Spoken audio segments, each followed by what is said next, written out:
Good morning and welcome to this month's webinar where we're going to be sharing with you the latest developments on immigration. And before we get going, we would like to just introduce ourselves. So for those of you who have not joined any of our previous webinars, I'm Victoria Templeton, one of the HR Knowledge Managers here at HR Solutions. And I'm joined today by Sue Watson, who is our Head of Client Services. Sue will be supporting in this webinar by assisting with the polls and also taking questions and answers with me at the end of the webinar. We're also supported in the background today by Drew. He shall be on hand just to help us with dealing with any technical issues. Hopefully we won't encounter any, but just in case, then we've got Drew on hand. Because we've got so many of you, we've placed you all on mute, but we obviously do want to hear your questions as we normally do in our webinars. So when you see this slide, it means we're at the end of the webinar and ready to take your live questions. So here's a quick run through of how you can submit your questions. So on your screen now, you should see an image of what the GoToWebinar panel screen looks like. Simply type your question into the questions pane, and then we'll aim to read out as many as we can at the end of the webinar. Also, to further make our webinars as interactive as possible, we do like to run polls throughout. So when you see this slide, it just means that a poll will be coming up. It's confidential, and obviously we value any input that you can provide us. Please note though that when you're answering a poll, then you need to be out of the full screen mode, because for some reason GoToWebinar polls only works when you're in the normal view. So this is what we're going to be covering today. So I thought just before we get going, I'll run through just some of the changes that have happened around immigration since Brexit. And then we'll be moving on to the more recent developments from the last 6 months or so. So we're going to be talking about changes that relate to how you establish a statutory excuse against liability for a penalty for employing illegal workers. And then we're going to be running through some of the changes that have been added to key government documents that are available to employers for managing the right to work process. I'm going to then come on to identity service providers. So it's a new way of working when it comes to right to work checks. So we'll have a look at that. And then I'll give you an update in regards to the coronavirus and the impact the pandemic has had in regards to the right to work checking process. And then we'll come on to some of the new visas that we've seen introduced in the last few weeks, and just let you know where there have been some amendments to some existing visas as well. And we'll come to your questions and answers at the end. And as I say, we'll get hopefully through as many as we can. So without further ado, I'm going to start by just bringing everybody up to date in terms of the changes that have happened as a result of Brexit in regards to immigration. So as we all know, as a result of leaving the European Union, it has meant that we have seen the end of the free movement of people from those within the EU member states into the UK. So what that means from an immigration point of view is that both EU and non-EU nationals must be treated equally when it comes to entering the UK to live and work. Alongside these changes, we've also seen the EU settlement scheme that was open to applications from EU nationals who were already living and working in the UK at a certain point in time. And so by going through the EU settlement scheme process, they were applying to get either settled or pre-settled status. Also, as a result of the end of free movement, it did result in changes being made to the system in which people enter the UK to live and work by creating a new points-based immigration system. So this system was introduced so that both EU and non-EU nationals could be treated equally when it comes to immigration and entering the UK to live and work. And it's also meant that regardless of where the non-UK national was from, an employer has to be a sponsor when recruiting from outside of the UK. That's a significant change for many employers. And we've also seen an introduction of emergency right to work checks during the pandemic, which we'll come on to in more detail shortly. And for some sectors and businesses, these changes have had a significant impact on the way in which they've been able to recruit. So I would like to just run our first quick poll. In fact, we've got a couple here. And the first one being, do you recruit from outside of the UK? There you go, that's launched. Thank you very much. A simple yes or no.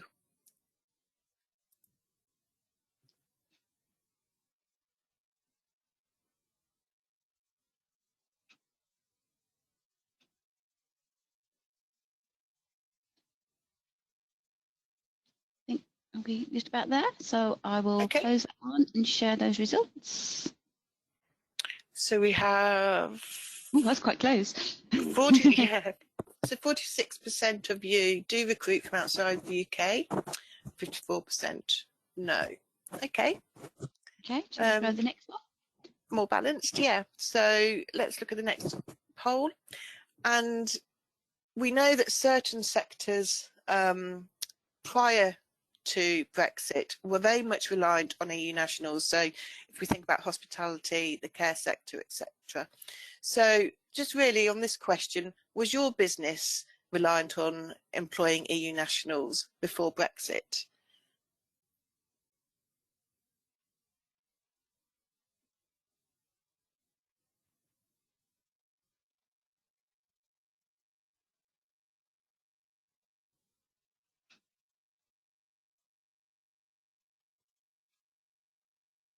Okay, I will Yep. close that poll and share those results. Okay, so well, yeah, fairly evenly split again, like before. But yeah, so 45% of you did rely on EU nationals as part of your resourcing requirements before Brexit. So the next poll will be quite interesting then. So how do you think the changes to the immigration rules affected your ability to recruit now post-Brexit? So 3 options. It's made no difference. It has made a difference, but it's manageable. Or it's made a significant difference and you're now struggling to fill vacancies. I guess this is the focus on the immigration rule impact on the ability to recruit. As we know, there are other factors at play at the moment. But yeah. Yeah, so the changes to immigration. I will close that poll and share the results. There we go. Okay. So yeah, all in all, roughly 70% have seen a difference. Those that have had a significant difference to the recruitment, 29%, which is high. Yeah, and probably it doesn't come as a surprise that. No, it is a common recurring theme, isn't it? In the queries we're getting as well, especially on trying to recruit with everything else going on. This is just another thing that's making it extra hard. Okay. Yeah, and like you say, it's not just the points-based system and the whole immigration that is affecting recruitment, is it, at the moment? There's other things, but that's interesting. Thank you, everybody. Thank you. So we'll move on. And now we're going to be looking at establishing a statutory excuse against liability for a penalty. So what this means is by establishing a statutory excuse, you have taken action as employer in order to prevent liability for that civil penalty when someone doesn't have the right to work in the UK. So some of the changes that we've seen in our processes to get to that point includes things around the physical documents. So first of all, those individuals who hold a biometric residence card or biometric resident permit or frontier work permit, they can no longer provide physical documents to evidence their right to work. And that means they must use the Home Office online service instead. So that was a change that came about in April. Those who do not hold the BRC, BRP or FWP and have physical documents to evidence their right, They cannot evidence their right to work via the online check-in service until they've been moved to the new system, and that's once their status has been renewed. So there's another change that's come in from the April changes. In terms of the changes to the key employer guidance, hopefully you'll all be familiar. There are some fundamental documents that we all rely on to help us with carrying out our right to work checks, and they're all fundamental to that. So we have an updated employer's guide on the right to work checks, and this updated guide applies to right to work checks that have been carried out on or after the 6th of April. And as I said, it's a really important document because it advises employers on how and when to conduct that right to work check in order to prevent getting a penalty for liability for illegal working. And so the changes within that main employer guide include changes in the way those with the biometric resident card, permit or frontier work permit can prove their right to work that I've just outlined. The list of acceptable documents, so those that are known as List A and List B, have been amended accordingly. And then information has been added as well relating to sponsored work and student categories. And we'll also now see guidance on the use of identity service providers, also known as IDSPs, and identity document validation technology, which is all very much of a mouthful, IDVT. So that's obviously a new method of right to work checks, which we'll come on to shortly. But yes, so that's also been added into the guide. And it also just covers the latest update on the coronavirus emergency measures for right to work. There's also a code of practice for employers on avoiding unlawful discrimination. So that aims to ensure that all employers ensure a fair recruitment process is carried out when they're carrying out their right to work checks. And it's been updated to include now working with identity service providers. There's also a code of practice on preventing illegal working that's focused on the civil penalty scheme for employers. And that again was amended back in April, and it specifies the factors that are to be considered by the Home Office when they determine the amount of a civil penalty for employing an illegal worker, which can be anything up to £20,000 per worker. Now, compliance with all the guidance documents and the code of practice will provide an employer that statutory excuse against liability for civil penalty if they're found to have illegally employed somebody. So it just is a reminder that these documents are really crucial and fundamental to ensuring that we do not have any liability for illegal working. We'll now come on to the identity service providers, and it's a new way in which the right to work checks can be carried out. They did come into place from the April, but the general view is that probably we won't really see it being used probably until the autumn, because at the moment we've still got an ability to carry out right to work checks online digitally, because obviously we've got those emergency COVID measures in place, and also this sort of transition from when they end and the IDSPs, then it just means that there's some time for employers to get set up and find the right provider in place. So I'm just going to cover off what this is all about. So it came in from the 6th of April, sorry, and it's about being able to use a third party to conduct the right to work checks, but it only applies to UK and Irish nationals only, those with passports, pass cards. These providers are known as identity service providers, so the IDSP, and they use identity document validation technology. As I said, it's a bit of a mouthful, but it's also known as IDVT.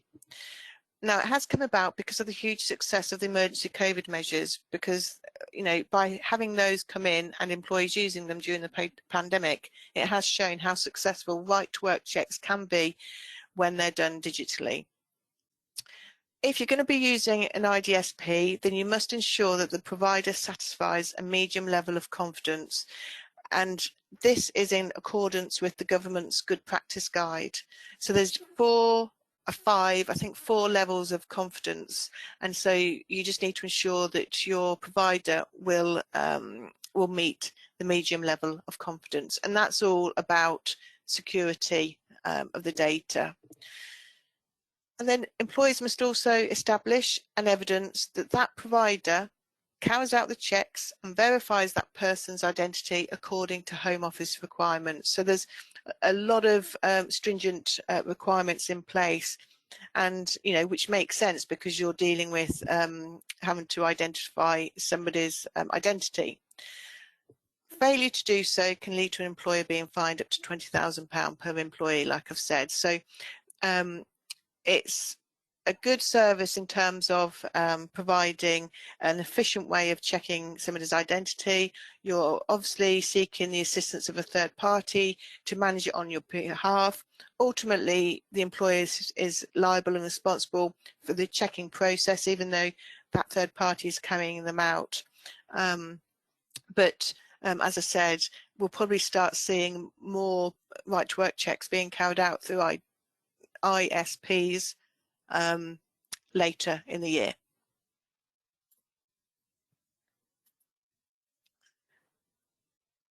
So in terms of IDVT, that's the technology that allows the third party provider to verify the person's identity, and that's for the purpose of the right to work, the right to rent, and also carry out criminal record checks. So these IDSPs can do identity checks for 3 different reasons. And as a result, it means that this new mechanism, the share code that an employer usually receives from a job applicant to evidence their right to work check, that code has changed, and it will always start with the letter W because it's obviously linked to the right to work.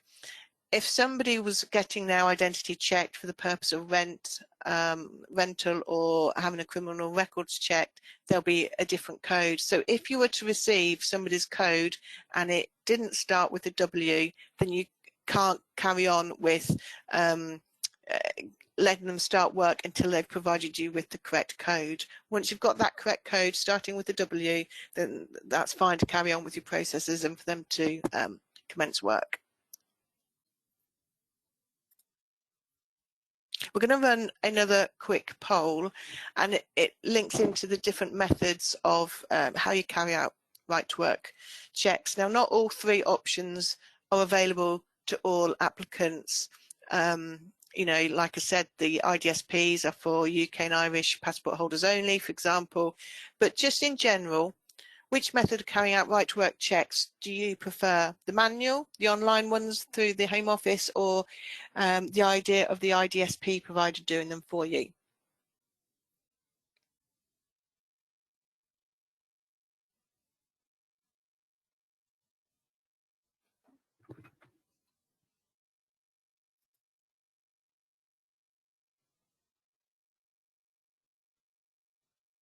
Let's let that go a couple more minutes. Yeah. Okay, let's see. Okay, I think we're there now. Brilliant. I'll close that and I'll share the results. Okay. Probably not surprising. I think the general fair split between manual and online, and probably low interest of a third-party provider. I think just because it's new, isn't it? There are not many providers yet either, are there? So. No, if you you can, so from a provider point of view, they need to be recognised, certified by the Home Office. So you can go on the government website to find a provider, and we looked early, and there's about 8 or 10 or so, I think. Yeah. But yeah, so that's, yeah, so 41 and 46 for the manual and online checks. Okay, back Good. to you. Thank you, Sue. So now we're going to move on to coronavirus and the developments we've seen lately around that in terms of the right to work checks. So as you know, the emergency measures were introduced back in March 2020, gosh, 2 years ago to ensure that right to work checks could still be carried out, obviously whilst we're in a pandemic and lockdowns. So that meant that employers could carry out checks via the video calls, but also receive the scanned photograph of documents through email or a mobile app, rather than seeing original documents. So that was brought in because of the pandemic. They obviously were intended to be short term, but they continue to be extended because obviously the pandemic still remains in place, but essentially, you know, was longer than expected. But the government have confirmed back in February that these emergency measures will now end on the 30th of September 2022. And I guess that sort of transitions nicely because we have the IDSPs. So if there was an element of wanting to upload and do things over video calls and things like that, we've got the new technology that's in place through the IDSPs. So yeah, the COVID emergency measures will come to an end on the 30th of September.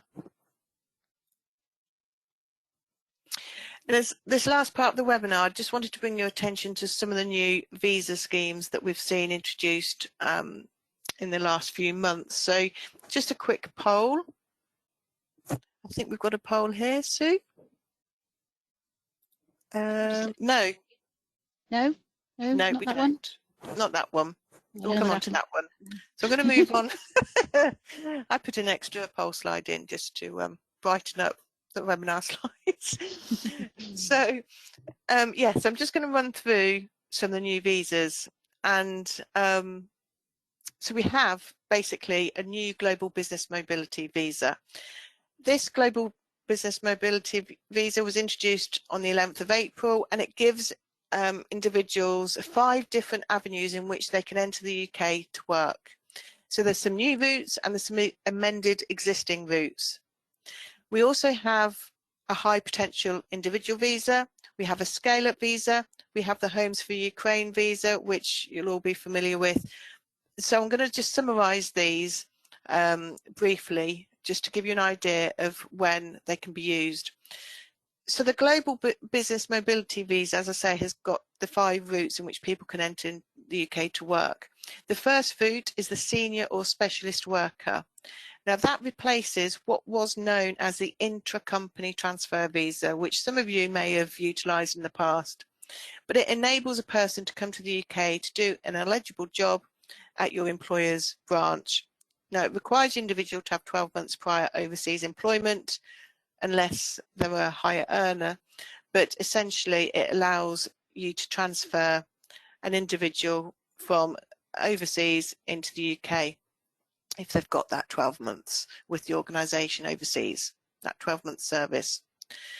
You then have the graduate trainee route, and again this replaces the previous intra-company transfer graduate trainee visa. So it's only available for those on graduate training courses and with UK-based work placements for a managerial or specialist role. And then we do have a new visa, which is the secondment worker visa. And it's for those who wish to become seconded to their UK employer as part of a high value contract or investment. We also have a UK expansion worker visa, which is another replacement because it's replacing the overseas business route. It's for businesses who wish to expand to the UK, so they've got no presence here in the UK at the moment and they want to expand and set up a branch. It can provide leave of up to 1 year, which can be extended to 2, and it is really aimed at senior managers or specialist employees with at least the 12 months service. And the 5th and final route to the UK under the Global Business Mobility Scheme is the service supplier. And so this is new because it provides those who are self-employed or employed by overseas service providers to work in the UK, and it could be for placements of up to 6 months. Separate to the Global Business Mobility Visa, we then have the new High Potential Individual Visa, and that came in back at the end of May this year. So it's available to overseas university graduates from the top 50 institutions. So the Home Office actually define those top 50 institutions, and you can find that on their website. It provides leave for up to 2 years, or it can be for 3 years for those who have a PhD, but it cannot lead to settlement on the expiry of the visa like some other visas can do. The individual must have a bachelor's degree or above gained within the last 5 years. English language is a requirement, and they can work in any role. So that's your high potential individual visa. And then there's also the scale-up visa, which came into force, or which will come into force, sorry, 22nd of August. And that's available to talented individuals recruited by a UK scale-up business in order to continue growing. And so the visa is initially for 2 years, but actually being a sponsor is only required for the first 6 months. So if you remember, as part of leaving the European Union, it meant that under the new points-based system, employers have to be a sponsor to recruit from outside the UK. But in this visa, what it's saying is the sponsor is only required for the first 6 months. Another requirement of this visa is that it requires a skill level RQF level 6 and a minimum salary of £33,000 or the going rate, whichever is the highest. And the person will be eligible to apply for settlement on expiry of the visa. The company sponsoring must show 3 years annual average revenue or employment growth of 20% and have at least 10 employees at the start of the 3-year period. So that's a scale-up visa, which will come into place next month on the 22nd. And then we also have the Homes for Ukraine visa, which obviously it was new back in March, I think, off the top of my head, and obviously it was in response to the war in Ukraine.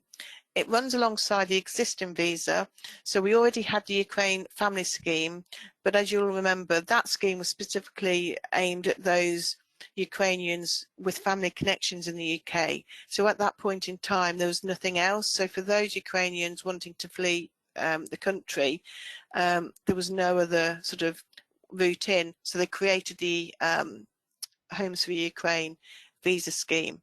And so it enables those without family in the UK, and it provides a visa to allow that person to live and work in the UK for up to 3 years.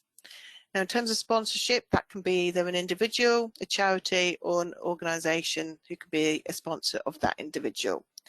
And for those that may be interested, then there's a registration process that you go directly on the government website to register your interest for that. So now that brings us to the Q&A, the end of our webinar, all the latest updates. So we're going to take your questions. Just bear in mind that because we're not qualified to provide immigration advice, we can only obviously answer questions that are more procedural or factual based on, you know, what we know of the different schemes, etc. So if anybody needs any specific immigration advice, then we always recommend seeking that specialist immigration advice. Okay, are you ready? Yes, I think. The first question is the ISDP a recommended right to work measure, not a mandatory, i.e. can you still use passports for checks Yes. of UK and Irish nationals? Yeah, it is only optional. It's not mandatory. You don't have to, but actually the Home Office in their guidance documents actually recommend that method over the other two. And I think that is because of the technology. Now I talked about the digital technology they have now developed, you know, and you know, from a security point of view. So I think an integrity of data. So I think they recommend IDSPs, but it still is only a recommendation, not mandatory. So you can still do manual checks, manual password checks for UK nationals. Yeah. Yeah. Okay. So, and sort of linked with that, it's somebody said that the IDSP costs money because you're using a third party. So do you think they will potentially remove manual checks in the future so that you have to use the Home Office system for non-UK nationals and third-party checkers for UK and Irish? I don't know about that. As I say, it's difficult to say at the moment, isn't it? Especially with government changes as well. Yeah, I think they've got to allow for the fact that I guess technology, could there be any cases or circumstances where people still can only rely on doing things manually? I guess so. Um, I mean, so I don't know. I don't anticipate that. Yeah, I mean, I don't know what you think then, Sue, but no, there's no indication that that's no. the option. I don't because that's basically forcing everybody to pay for checks, isn't it? Really, Yeah, in a way, unless you use the Home Office system. So yeah, it's one that we not sure about, but possibly unlikely. yeah, So another one, it's all kind of the same sort of theme. There are changes coming into place, which means we have to do in-person checks. However, is there any guidance for what companies will do if they employ people in remote locations? I guess that's the using the Home Office or the that would be IDSP. the online Yeah. checks. Yeah, because obviously we're doing a lot of remote working, aren't we now? Generally, so it would be that method rather than the manual one. So could you explain the scale-up visa a bit more? Why do we only need to sponsor for 6 months if the visa lasts 2 years? I think,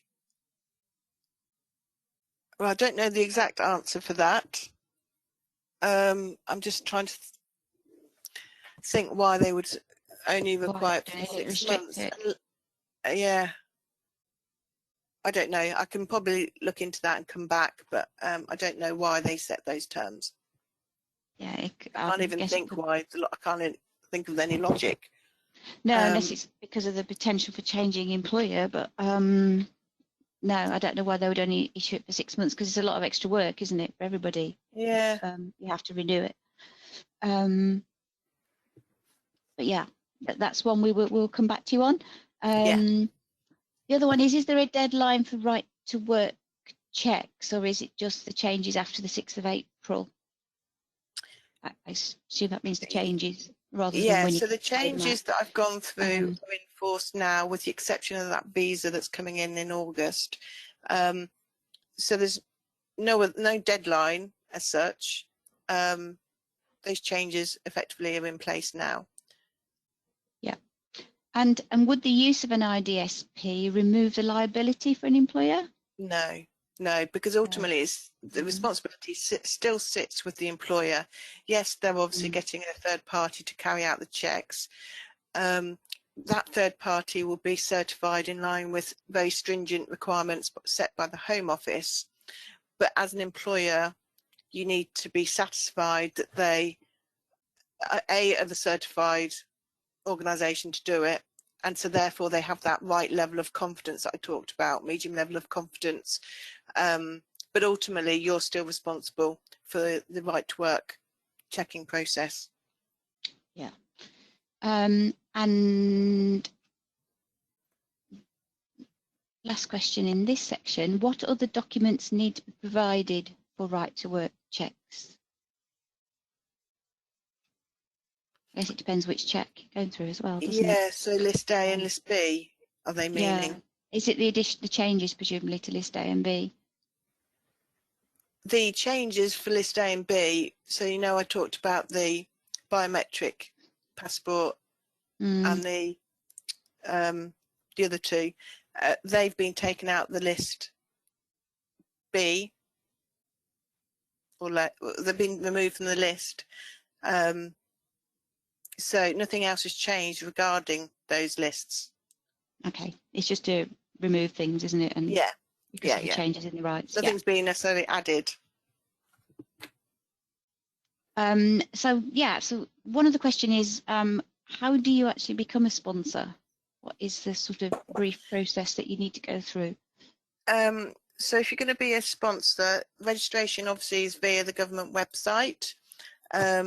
It should take about half an hour or so to process doing that. Obviously there's a fee associated with being a sponsor. There are also some limitations, so you can only be a sponsor if things like you've not had a previous sponsor revoked in the last 12 months. So if you've been a sponsor before but it was revoked, you can't do it again, or if there's any unspent criminal convictions. So there's a few expectations there, requirements there, but essentially you do it all online. So it should be fairly straightforward from that point of view. Thank you.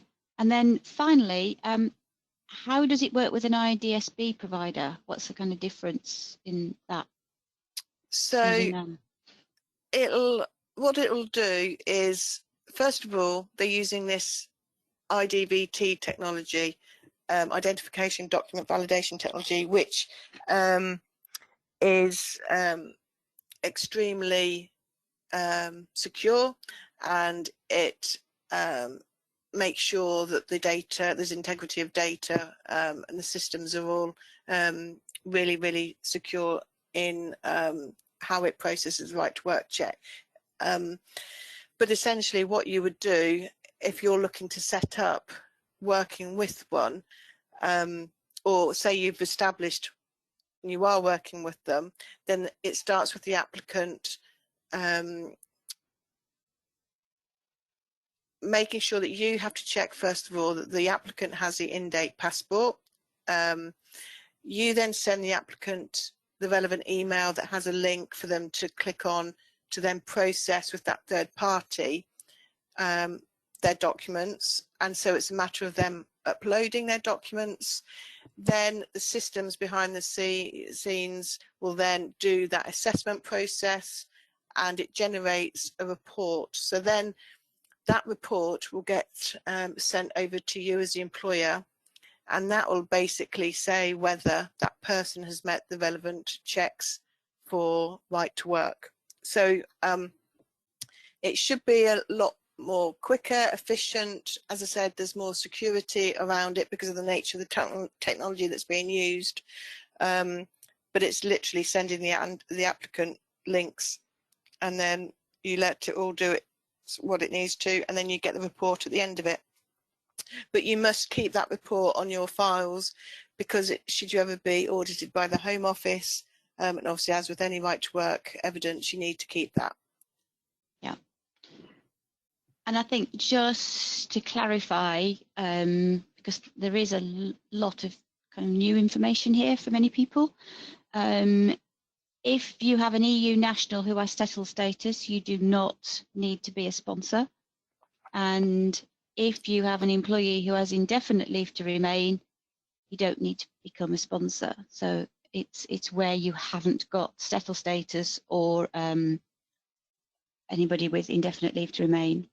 Yeah. So I think it's the sponsorship is for anybody else, really, isn't it? It's yeah, scope. and there's a good guidance document actually on the government website that sets out what it means to be a sponsor, because you've got to have, you know, the right systems in place for recording how you're managing that sponsorship.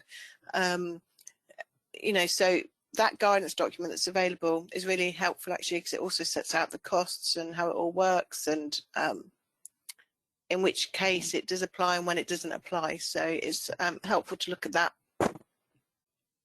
Yeah, thank you. I think that's all the questions at this stage.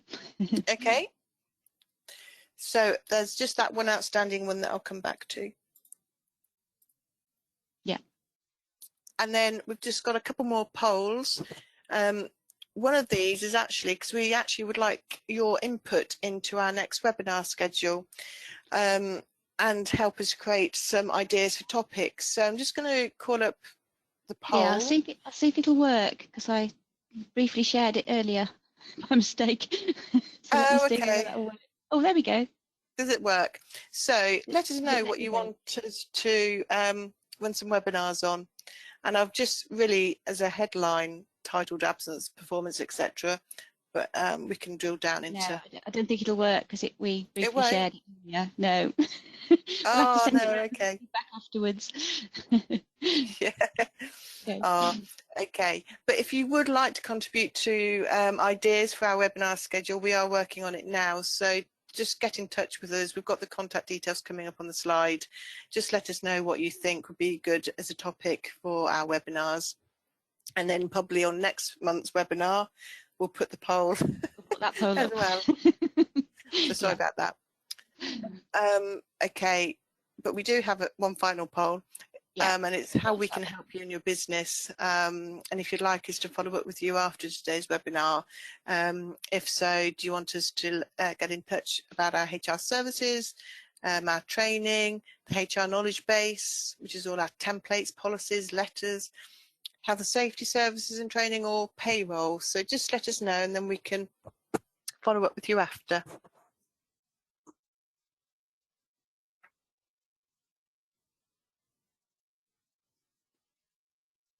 And yes, please feel free to add to the chat any that you think of at the moment. We've had one or two making some suggestions. That's really helpful. Think of the chat. Yes, thank you.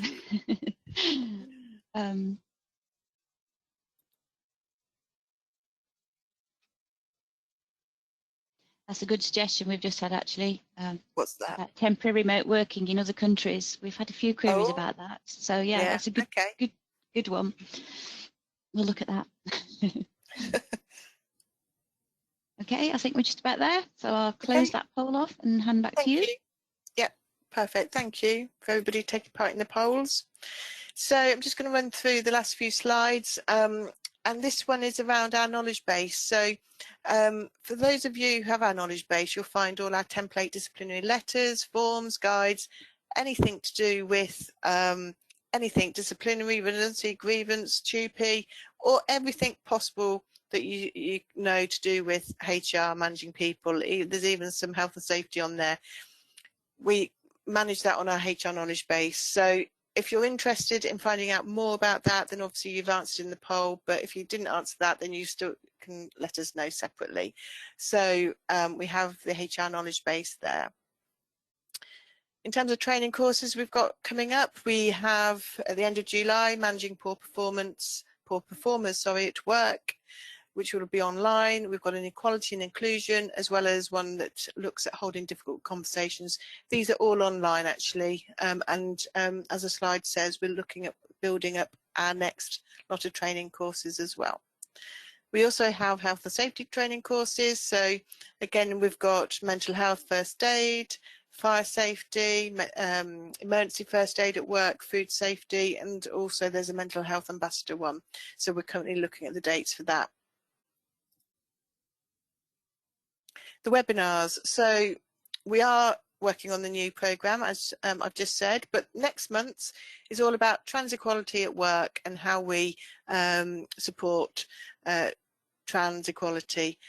So that's on the 11th of August, so do come and join us for that. And we've also got a health and safety webinar. We've got directors' responsibilities, we've got fire safety and law, and then we've got safeguarding in the workplace all coming up. And there'll be some obviously further HR ones added very, very soon. At the end of September, we're actually going to be running a People Strategy Day at the Kettering Park Hotel. And this is for anybody that actually is involved in the HR strategic planning, because obviously we're coming into the year is drawing to a close, and so we're going to get together on the 27th of September and we're going to work with you so that you create your own people plan, your strategic people plan. And so it's a one-day practical workshop. We take each of the critical questions, such as what are your biggest challenges that you're facing, how can you get your people to reach their full potential and therefore maximise their contribution to the business. So we look at all of that and we work with you to create your own strategically focused plan for next year that's specific to your business. So you'll be given your own workbook to complete throughout the day. There'll be lots of group discussions and you'll be leaving the workshop having created your own strategic people plan with our support. So if you're interested, do take a look further. You can find more details on our website, and obviously you can book to secure your place. So that's on the 27th of September and myself and Terry will be running that. We also have another seminar that's the 7 key successes, and we're partnering up with Norden's Chartered Accountants.